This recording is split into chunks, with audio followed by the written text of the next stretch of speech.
반갑습니다. 오랜만에 뵙습니다. 아, 요즘 눈이 좀 많이 오고 있죠. 저희가 큰일 날 뻔했습니다. 저희가 이제 교회차가 타이어를 바꾼 지가 오래됐어요. 그래가지고 첫눈 오는 날, 여기는 얼마나 왔는지 모르겠는데 제가 있는 곳은 동두천인데 좀 많이 왔습니다. 그래가지고 이제 저희 이제 예배를 마치고 집으로 가려면 이제 저희 아파트로 올라가려면 이렇게 고바위라고 그러죠.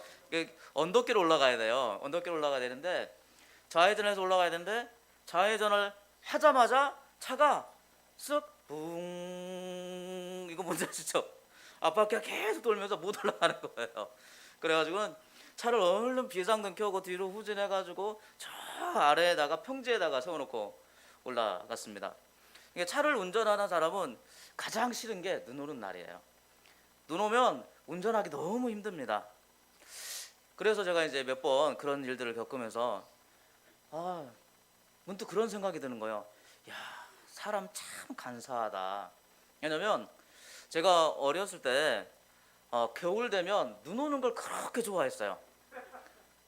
왜냐면 저희는 시골 동네라 뭐 오락실 같은 것도 없었고 놀 게 아무것도 없었어요. 그럼 겨울엔 뭐 하고 놀아요? 추우니까 밖에도 잘 못 나가는데 놀 수 있는 게 뭐예요? 눈 오면 눈싸움하고 눈썰매 타고 이런 재미인데, 그럼 눈이 안 오면 그런 재미를 못 느끼잖아요. 그래서 눈 오는 게 너무 좋았습니다. 근데 운전면허를 따고 차를 운전하면서부터는 눈 오는 날이 그렇게 싫어. 사람 마음이 참 간사하죠. 근데 가끔씩 그런 생각도 해봅니다. 우리가 예수 믿는 사람들도 혹시 그렇게 간사한 마음이 들 때가 있지 않을까.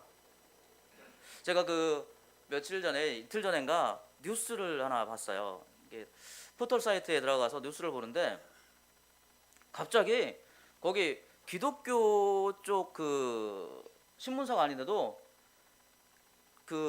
타이틀이 이렇게 되어 있더라고요. 제가 오늘 말씀 제목을 거기서 얻어왔는데, 갑산복음. 이게 뭐야? 네, 깜짝 놀라서 한번 들어가 봤습니다. 그러니까 거기가 어떤 내용이냐면 지금 뭐 유행하는 드라마인 것 같아요. 더 글로리라는 드라마가 있는데 거기에 주 내용이 뭐냐면 학교 폭력 때문에 한 여자의 인생이 망가진 거예요. 막 뜨거운 물을 붓고 그래가지고 온몸에 화상을 입었습니다. 그래서 선생님한테 자퇴서를 냅니다. 자퇴서를 내면서 나 자퇴하겠습니다. 그러니까 자퇴 이유가 있어야 될 거 아니에요. 자퇴 이유에 뭐라고 썼냐면 학교 폭력. 누구 연진 재우 명우 이런 재준 명우 이런 사람들 이름 썼대요. 그 사람들 학교 폭력을 당했다.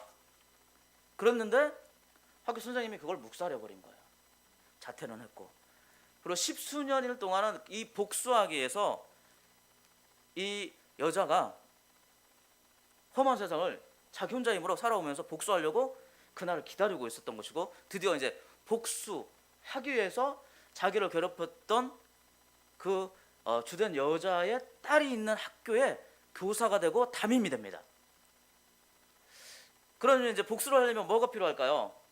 복수는 마음만 갖고 되는 게 아니잖아요. 그럼 복수를 하려면 나를 도와줄 사람도 필요해야 되고, 그다음에 요즘은 다 뭐가 필요해요? 이게 뭡니까? 네모가 아니라 돈. 예전에는 돈이면 이렇게 했는데 이제는 돈 이렇게 나오는 돈이 없죠. 이제 동전으로 나오는 게 없고 다 어떻게 나와요? 지폐로 나오니까 이제 500원짜리 어디 쓸 데도 없습니다. 어디 쓸 데를 찾아보려도 잘 없어요. 다 이제 지폐로 써야 됩니다. 자, 그래서 이 여자가 어떻게 하냐면 자기를 괴롭혔던 한 여자를 찾아가요. 그러니까 그 무리죠. 근데 그 여자가 어떤 여자냐면 대형교회 목사님의 딸이야. 그러면서 현재 가지고 있는 직업은 화가예요. 그것도 잘 나가는 화가야. 그래서 이 여자가 자를 괴롭혔던 목사님 딸을 찾아갑니다. 찾아가서 이제 교회에서 만나요. 근데 교회에서 만나면서 복수를 하는 여자가 뭐라고 했냐면 가방을 하나 던져줍니다. 이만한 가방을 던져주면서 이 가방에 달러로 가득 채워서 이 가방을 다시 나에게 가져와라 그렇게 얘기합니다. 그러니까 가방 이만한 거에 달러 들어가면 얼마나 많겠어요. 그래서 던져주고, 그런데 거기에 대화가 둘이서 하는데 어떤 대화를 하냐면, 야 너가 나 복수하러 왔냐, 나 지금 나한테 진정한 사과를 바라냐, 나는 이미 회개해서 나는 천국 간다. 그러니까 그 여자가 뭐라고 얘기했냐면, 그 괴롭히던 여자애가 나는 회개해서 이제 죄가 없다라고 얘기하는 거야. 그걸 이제 신문 기자가 보고 그 내용을 쓴 겁니다. 지금 기독교의 현실이 그렇지 않느냐, 이렇게 되어지기 때문에 기독교의 복음이 값싼 복음으로 불리워진다.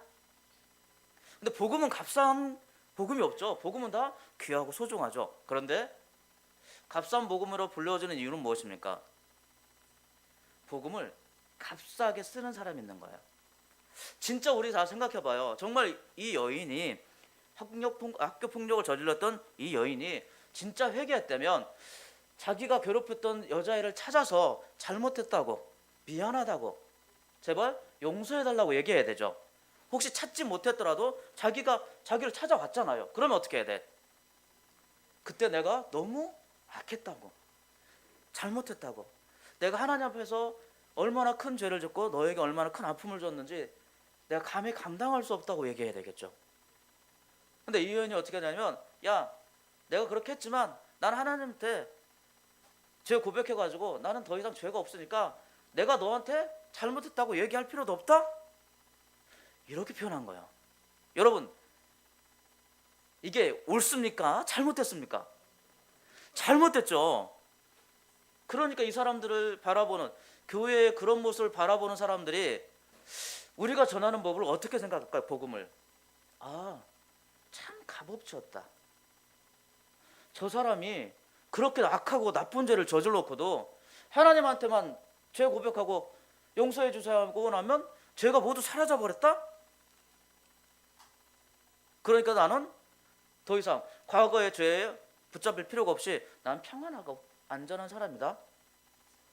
자, 하나님은, 물론 복음도 더 그렇지만 하나님은 이 세상의 법칙을 초월하시는 분이지만 하나님은 이 세상의 상식 안에서 우리에게 메시지를 주십니다.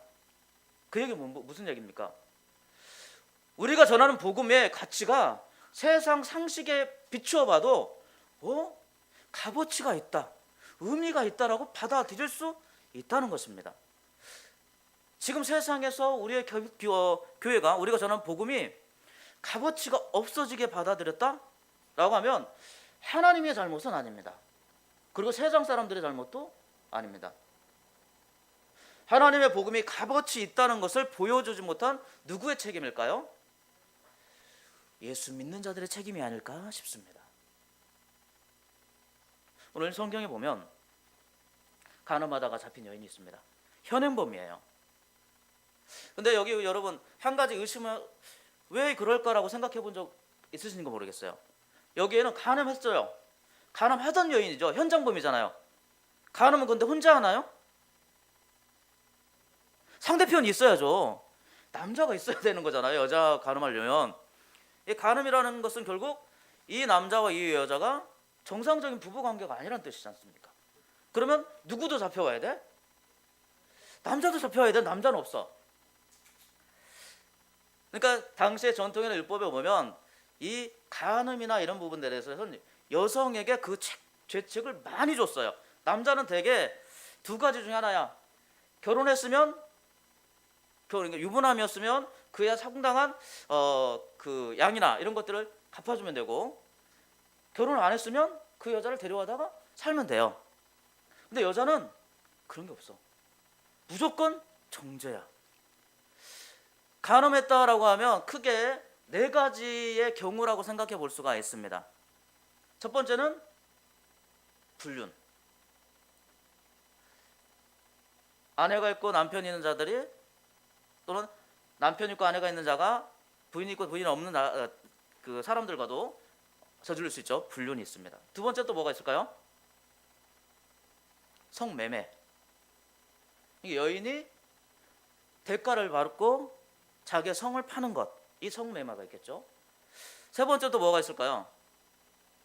당시에는 신전 창기, 이게 신전에서 뭐 특별한 많은 대가를 받지 않고 거기에서 신전에서 몸을 파는 여인들이 있었습니다. 그 네 번째는 또 뭐가 있을까요? 가능성이 적긴 하지만 성폭행. 결국은 그 현장은 간음의 현장이 될 수밖에 없지만 여인이 동의하지 않더라도 남자가 강제로 하는 것도 여인의 그 남자가 부인이 있었다면 부인의 입장에서 보면 간음의 현장이 될 수 있죠. 이 여인 그 아내의 입장에서 보면 지금 어떤 상황인지 모르니까 일단 그런 상황, 성관계를 하고 있는 상황에서 잡혀왔기 때문에 크게 보면 이게 네 가지의 상황에 이 여인이 처해 있다고 할 수가 있을 것입니다. 현행범이죠. 여기 성경에서 기록되고 있는 것처럼 5절 말씀에는 모세는 율법에 이러한 여자를 돌로 치라 명하였거니와 정죄의 대상이 확실합니다. 그래서 사람들이 몰려와서 이 여인을 그냥 이끌고 와서 예수님께 가죠. 모세 율법엔 이렇게 되어 있는데 당신은 뭐라고 얘기할 것입니까? 그래서 예수님께서 뭘 쓰십니다. 예수께서 몸을 굽혀서 손가락으로 땅에 쓰셨는데 이게 뭘 쓰는지 몰라요. 뭐 어떤 분들은 이걸 뭐 영서 뭐 이렇게 얘기하는데 그런 거 다 뭘 썼는지 모르는데 그걸 우리가 가늠할 수는 없습니다. 근데 예수님이 뭐라고 쓰긴 쓰셨어. 거기에 근데 어떤 분들은 그 쓴 것들을 보면 그 사람들이 거기 모연 사람들의 죄를 막 썼다 이런 얘기도 있는데 근데 그건 또 아닐 수도 있어요. 왜냐하면 7절 말씀에 그들이 묻기를 맞이하냐는지라 자기의 죄들이 다 써 있었으면 그거 보고 벌써 마음이 쫄렸을 텐데 근데 예수님이 쓰는 걸 보면서 사람들이 막 묻는 거예요. 어떻게 해야 됩니까? 당신 뭐라고 얘기할 것입니까? 이 연 돌로 쳐 죽여야 됩니까? 그렇지 않습니까? 돌로 쳐 죽이라고 그러면 예수님이 그렇게 사랑을 선포하고 용서를 선포했는데 야 예수님 별 수 없다 라는 얘기 들을 것이고 돌로 치면 그렇게 되죠. 근데 돌로 안 치면 어떻게 돼요? 아니 하나님의 말씀을 지킨다는 사람이 모세의 율법에 따르지 않는다고 거짓된 선지자다 라는 판단을 받게 될 것입니다. 근데 예수님이 뭐라고 말씀하시냐면 이에 일어나 이르시되 그러니까 밑에 뭘 계속 그 죄를 썼으면 예수님이 계속 죄를 써가야 되는데 예수님이 일어나셨어. 앉아서 쓰시다가 일어나셨습니다. 예수님이 키가 컸는지 모르겠어요. 저는 키가 작아서 앉았다 일어난 게 제일 빠릅니다. 아마 여기서 저하고 이제 앉았다 일어난 거 하면 제가 아마 제일 빠르지 않을까 싶어요. 키 큰 사람들은 올라갈 고점이 높아서 그 일어서면 완성이 늦어집니다. 저같이 짧은 사람들은 앉았다 금방 일어날 수 있죠. 근데 예수님은 좀 길게 일어나셨을 것 같아요. 근데 일어나셨어요. 그리고 뭐라고 말씀하시냐면 너희 중에 죄 없는 자가 먼저 돌로 치라 하시고 다시 몸을 굽혀 손가락으로 땅에 쓰시니 그들이 이 말씀을 듣고 그렇죠. 밑에 글로 쓴 것들을 보고 죄를 써놨으면 그 쓰신 제목들을 보고 또는 예수님이 글 쓰신 것을 보고라고 얘기했을 텐데 뭐라고 얘기하냐면 이 말씀을 듣고 양심에 가책을 느껴 그러니까 밑에 쓴 거 말고 예수님께서 말씀하신 것 누구든지 죄 없는 자가 돌로 치라는 말씀을 듣고 이 사람들이 가책을 느낍니다. 그래서 어른부터 시작해가지고 젊은이 하나씩까지 다 나가고 오직 예수와 그 가운데 서 있는 가늠한 여인만 남게 되어졌습니다. 그때 예수님이 물으시죠. 야, 너 정죄하던 사람들 다 어디 갔니? 아무도 없습니다. 여기에서 이제 우리가 중요한 예수님께서 우리의 인생을 변화시킬 수 있는 중요한 두 가지 의견을 우리에게 제시해 주십니다.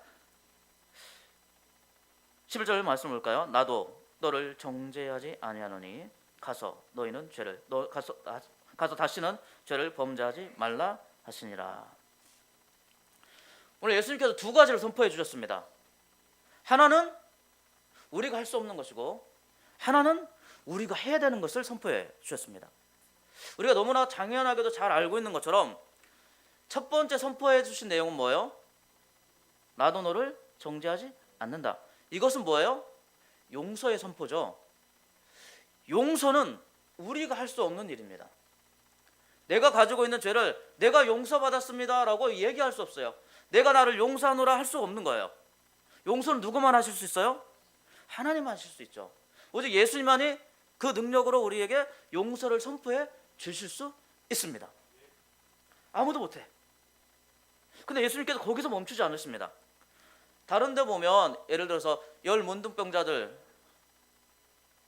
또는 많은 기적들을 보면 예수님께서 어떻게 하냐면 야 천국이 이제 너희 것이다 이런 걸로 되게 기적이 일어나고 끝나거든요. 근데 이 여인에게는 유독 그 뒤에 붙는 말씀이 있어요. 뭐라고 붙냐면 가서 다시는 죄를 범하지 말라. 두 번째는 뭐냐면 요구예요.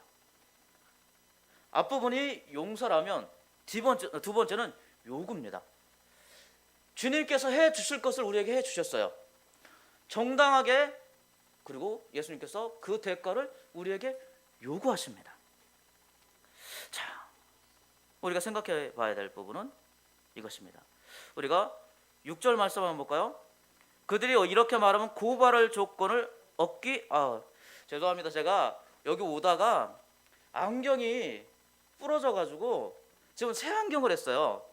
그랬더니 이 안경이 좀 이렇게 잘 안 맞아서 성경을 읽는데 지금 흐릿하고 이게 좀 잘 안 맞습니다. 멀리 보는 건 잘 보여요. 여러분 얼굴도 잘 보이는데 성경을 볼 때 이게 겹쳐 보이고 좀 흐려 보여서 제가 잠깐 안경 이렇게 살짝 올리고 하겠습니다. 이게 민낯이 드러나서 원래 제 민낯을 잘 안 보여줘야 되는데 잠깐 보도록 하겠습니다.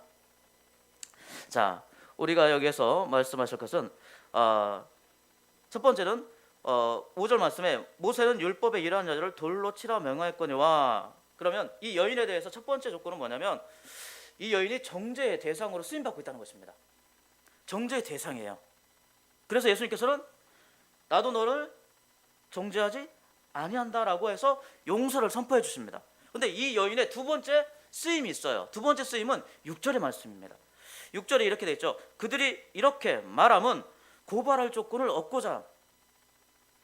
이게 무슨 말입니까? 이 여인을 정죄하려는 것뿐만 아니라 이 여인을 데려다가 누구를? 예수님을 어떻게 하려고? 고발하려고. 참 나쁘죠. 그래서 예수님께서 대답을 두 가지를 해주신 거예요. 정죄의 대상인 여인에게 하나의 대답으로 용서를 선포해 주시고, 그리고 고발의 조건이 된 여인에게 또 하나 대답을 해 주시는 것입니다. 그것이 무엇입니까? 가서 다시는 죄를 짓지 말라. 다시는 고발의 대상이 되지 말라는 뜻이죠. 우리가 다시 더 글로리라는 그 드라마를 한번 다시 돌아가 보도록 하겠습니다. 그 드라마에서 그 여인이 학교 폭력을 저질렀던 그 여인이 뭐라고 얘기해요? 나는 회개해서 죄가 없다. 자, 그 모습을 보고 그 당했던 사람과 그것을 바라보는 사람들은 뭐라고 말할까요? 그 사람을 죄 없다라고 할까요? 끌고만 갈 수 있었다면 그 여인을 끌어다가 다시 법정에 세울 것입니다. 너 15년 전, 제가 정확한 연도는 아닙니다. 그냥 해보는 소리예요. 십수년이 지났으니까 15년 전에 네가 나를 체육관에 들어가서 뜨거운 물을 붓고 내 몸을 다 내 살을 잊게 만든 그 죄가 있다. 나는 너를 법정으로 끌어갈 것이다 라고 하지 않겠습니까?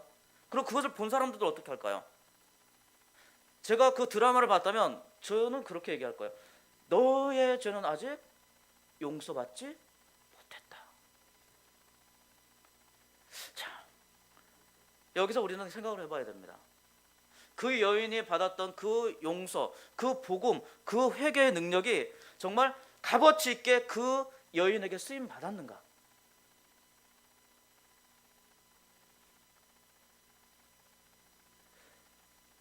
복음과 회개의 능력이 정말 세상에 있는 모든 사람들이 인정할 만큼 값어치 있게 그 사람에게 적용되어 졌는가? 그 드라마를 본 그 누구라도 그렇지 않다라고 대답할 것입니다.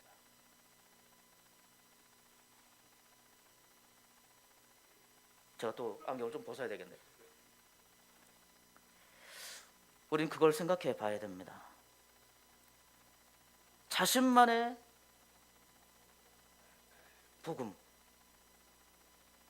자기 자신이 자기 스스로를 용서하는 복음, 그것은 진정한 복음이 아닐 뿐만 아니라 값싼 복음으로 매도당할 수밖에 없는 것입니다.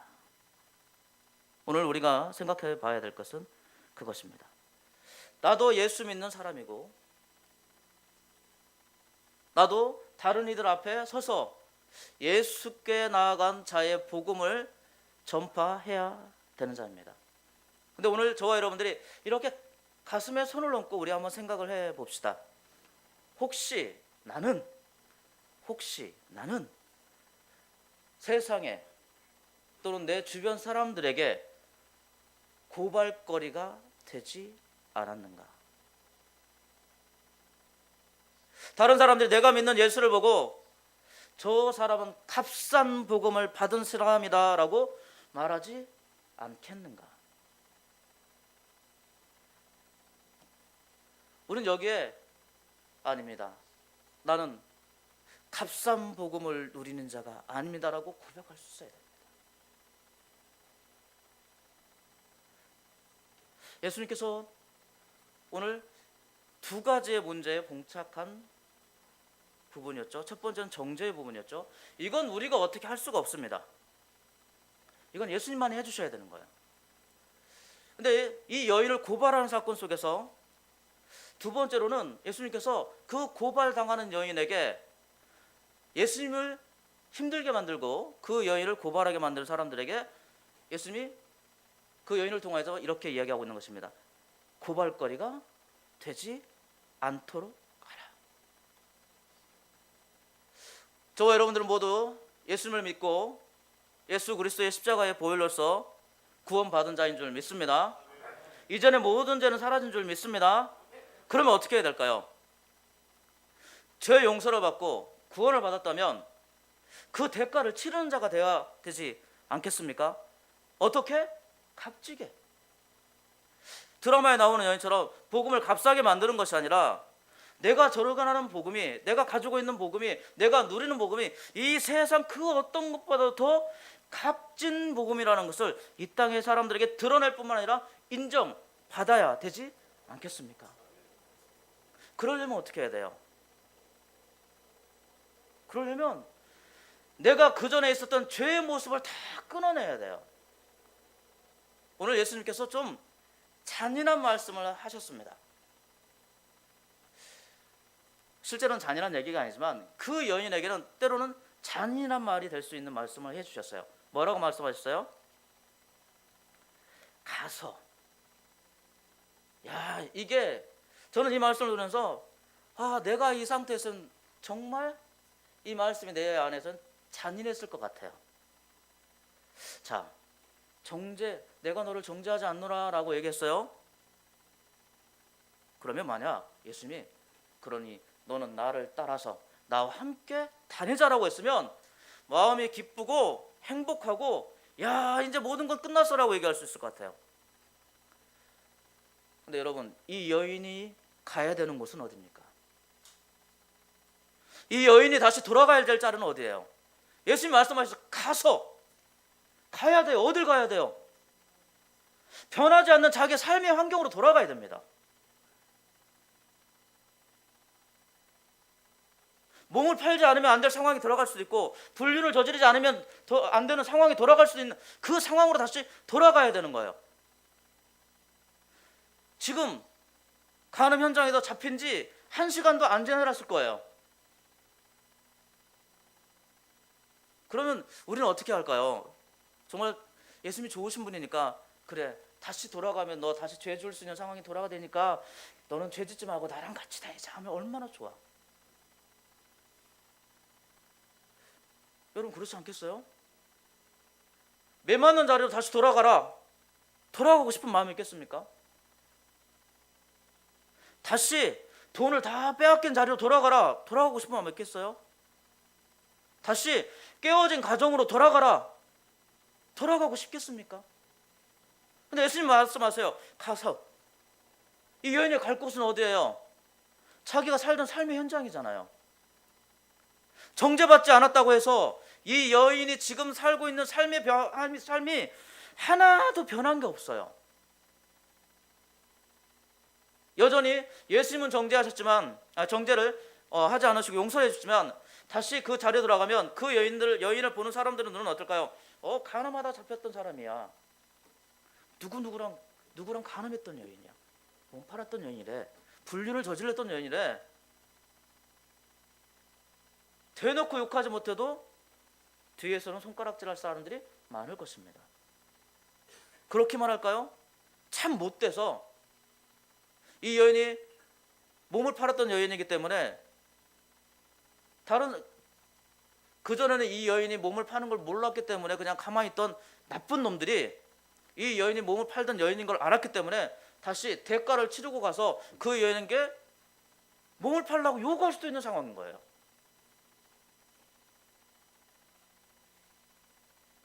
이 여인에게 이 상황이 아름답고 행복한 상황일까요? 여러분에게 여러분이 처했던 가장 나쁘고 안 좋고 악한 상황으로 다시 돌아가라고 하면 여러분 어떤 마음이 드시겠습니까? 그런데 지금 예수님 말씀하시는 것은 지금 그 상황으로 이 여인에게 다시 돌아가라고 얘기하는 거예요. 그러면서 거기에 멈추지 않으시고 뭘 요구하고 계세요?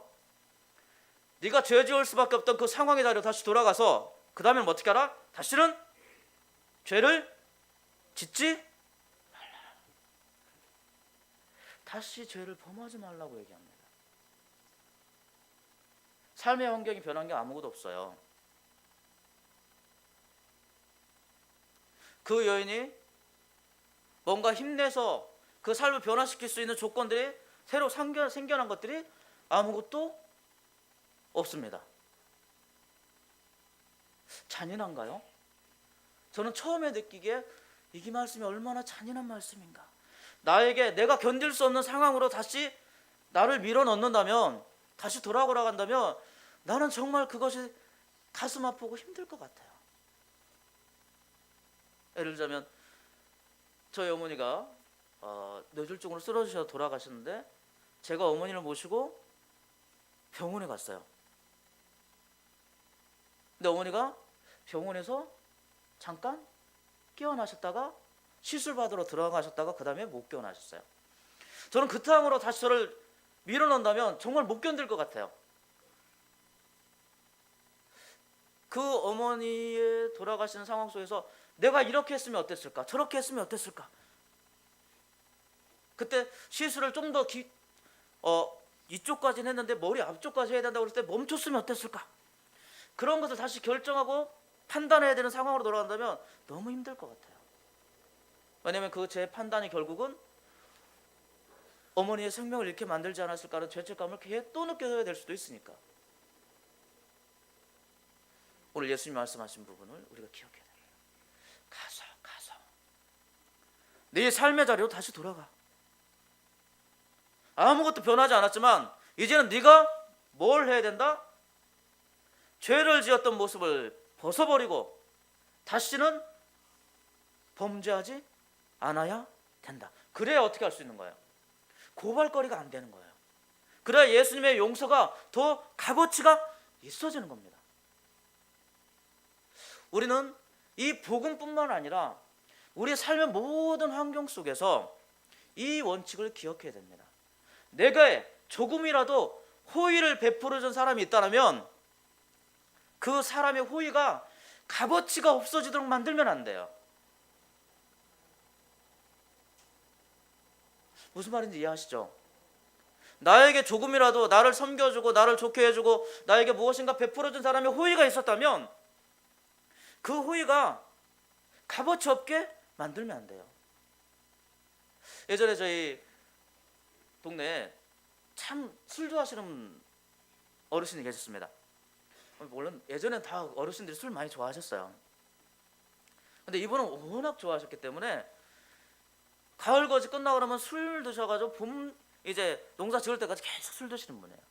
그러니 돈이 남아날 리가 없죠. 그래서 이제 돈을 꾸러 다닙니다. 근데 그 시골 동네에 뭐 돈이 많이 있겠어요? 없는 형편에 조금씩 빌려줘요. 근데 그 빌려준 돈을 그분은 또 연소득세 가가지고 다른 사람 막, 우리가 일명 이게 일본어 맞겠죠? 일본어 맞을 것 같아요. 기마이라고 그러죠. 그냥 기분 내면서 막 써. 그럼 또 들어와서 돈 없다고 다른 사람한테 돈을 빌립니다. 동네 사람이라 힘들고 어려우니까 빌려주긴 하지만 빌려주는 사람도 돈이 넘쳐나서 빌려주는 건 아니었거든요. 그러다가 나중에 어떻게 되냐면 저 사람한테는 돈 빌려줘봐야 아무 소용없다 라는 얘기를 듣게 됩니다. 그동안 돈 빌려줬던 사람들이 다 어떻게 생각할까요? 내가 빌려줬던 돈의 가치가 아무런 의미가 없다. 이제 여기 계신 분들이 연세가 좀 되셨지만 여러분들, 제가 한번 질문을 하겠습니다. 여러분의 부모님이 지금 저와 여러분들을 보신다면, 저와 여러분들이 부모님께 받은 걸 생각해 본다면 혹시 저와 여러분들 부끄럽지 않습니까? 그분들이 우리에게 해주신 것에 대한 호의를 우리가 그 값에 맞게 귀하게 쓰고 있고 보여주고 있습니까? 아니면 그분들의 값어치, 그분들이 우리를 위해서 수고하고 헌신하고 애쓰고 피땀 흘렸던 그 노력이 아무런 값어치 없게 흘러가게 만들고 있지 않습니까? 여기 계시는 우리 김수재 목사님, 또한 여기 관악교회 쉼터에 계신 분들, 섬기는 분도 마찬가지입니다. 그분들의 섬김, 당연히 섬겨야 될 일이라고 섬겨주십니다. 근데 받는 사람은 어떻게 해야 될까요? 그분들의 섬김과 희생이 값어치 없게 만들면 안 된다고 생각해 주셔야 됩니다.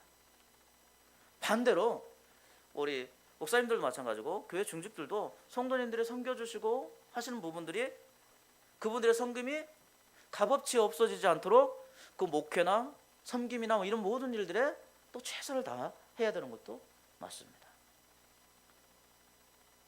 쉬운 일일까요? 아니죠. 평생을 살아왔던 습관, 태도를 바꾼다는 것은 정말 어려운 일입니다. 인간의 개인 의지로 이런 걸 바꾸는 사람은 많지 않습니다. 그러나 저와 여러분들에게는 기회가 주어졌습니다. 왜냐하면 이 세상에서 사람의 힘으로는 안 되지만 우리 예수님의 능력이라면 우리가 죄의 현장, 내가 살고 있는 삶의 현장으로 다시 돌아가더라도 죄를 범하지 않고 살아갈 수 있는 힘과 능력을 주십니다. 우리 성경 말씀에 기록되어 있잖아요. 시험 당할 쯤에 뭘 주신다? 피할 길을 주시죠. 감당치 못할 시험을 주신 적이 없고 시험 당할 쯤에 피할 길을 주신다고 말씀해 주셨습니다. 죄 감당할 수 없다? 아니요, 감당할 수 있는 줄 믿습니다. 죄 피할 수 없다? 아니요, 피할 수 있는 줄 믿습니다. 우리가 그 두 가지를 이루어내면, 예수님을 의지해서 그것을 이루어내면 예수님께서 우리에게 주신 것을 가장 값어치 있게 드러낼 수 있고 세상 그 누구도 우리를 고발할 수 없습니다. 우리를 고발함으로써 우리가 가진 복음의 가치를 한없이 저 밑바닥으로 떨어뜨릴 수 없다는 것을 저와 여러분들은 기억하시기를 주님의 이름으로 부탁을 드립니다. 지금이어야 됩니다. 신앙은요, 과거 아니고 미래 아닙니다. 신앙은 현재예요. 과거에 내가 잘 믿었던 신앙 아무 소용없습니다. 내가 지금 잘 믿어야 되는 것처럼, 내가 과거에, 미래에 내가 잘 믿을 거야 아무 소용없습니다. 내가 지금 잘 믿어야 되는 것처럼, 지금 내가 나 그전엔 죄 안 지었지만 지금은 조금 약해져서 죄를 짓고 있어. 아니에요. 난 미래에는 죄 안 지을 거야. 아니에요. 지금 안 지어야 돼. 지금 범죄하지 말아야 되고, 지금 내가 할 수 있는 최선의 모습을 통해서 다른 사람들이 나에게 보여줬던 모든 좋은 것들이 가장 값어치 있게 드러날 수 있도록 만들어 가야 됩니다. 지금 이곳에서, 지금 내 삶의 현장에서 예수님이 말씀하신 대로 가서 다시는 죄를 범하지 말라 하는 이 말씀처럼 우리가 값싼 복음을 세상에 전파하는 자가 아니라 우리가 가진 복음이 가장 아름답고 귀하고 소중하고 값어치 있다는 것을 이 땅에 있는 모든 이들에게 지금, 그리고 우리의 삶에서 보여줄 수 있는 저와 여러분 되시기를 주님의 이름으로 축원합니다. 기도하겠습니다.